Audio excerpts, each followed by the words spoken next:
ఒక సీనియర్స్ చాలా senior doctor వచ్చే మధ్యలో ఇంపార్టెంట్ కేసు ఉండడం వల్ల ఆయన కొంచెం మధ్యలో రావడం జరిగింది.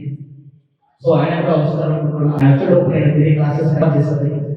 గుండె పనిచేసే విధానం ఏంటి, గుండె పనిచేసే విధానంలో మార్పు వచ్చిందని ఎలా గమనిస్తాం, అసలు మన గుండె ఆరోగ్యం మరి ఈ గుండె ఆరోగ్యంగా ఉంటేనే మన మానవ శరీరం అంతా కూడా ఆరోగ్యంగా ఉంటాం.